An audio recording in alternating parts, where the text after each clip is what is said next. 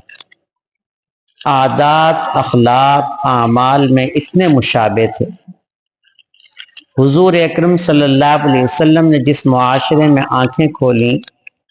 وہاں شرک عام تھا۔ آپ کے گھر کے افراد، آپ کے دادا، آپ کے چچا، یہ لوگ شرک کیا کرتے تھے، بتوں کے سامنے جھکتے تھے، لیکن حضور صلی اللہ علیہ وسلم کی پیشانی کبھی کسی بت کے سامنے نہیں جھکی۔ حضرت ابو بکر رضی اللہ تعالیٰ عنہ کے گھرانے کے لوگ بھی بتوں کی پوجا پاٹ کرتے تھے۔ سلمہ بنت صخر آپ کی والدہ، وہ بھی بتوں کے سامنے سجدہ ریز ہوتی تھی۔ آپ کے والد عثمان ابو قحافہ، وہ بھی بتوں کو سجدہ کرتے تھے، لیکن ابو بکر رضی اللہ تعالیٰ عنہ کی پیشانی کبھی کسی بت کے سامنے نہیں جھکی۔ جیسے اللہ نے حضور اکرم صلی اللہ علیہ وسلم کو شرک سے بچایا، اسی طرح سے ابو بکر رضی اللہ تعالیٰ عنہ کو بھی شرک سے بچایا۔ حضور اکرم صلی اللہ علیہ وسلم نے کبھی شراب نہیں پی۔ ابتدائے اسلام میں اجازت بھی تھی، پی سکتے تھے، لیکن آپ نے نہ زمانہ جاہلیت میں جو اسلام سے پہلے کا زمانہ ہے اس میں کبھی پی، نہ اس کے بعد کبھی پی، زندگی بھر کبھی شراب کو منہ نہیں لگائے۔ حضرت ابو بکر صدیق رضی اللہ تعالیٰ عنہ نے بھی کبھی شراب نہیں پی۔ تو اعمال و اخلاق میں حضور صلی اللہ علیہ وسلم کے عین مشابہ تھے حضرت ابو بکر صدیق رضی اللہ تعالیٰ عنہ۔ بڑے فضائل ہیں، لیکن چونکہ وقت میں بھی گنجائش نہیں، اس لیے آج تو صرف اسی پر اکتفا کرتے ہیں، انشاءاللہ بقیہ فضائل آئندہ جمعہ عرض کریں گے۔ وآخر دعوانا الحمدللہ رب العالمین۔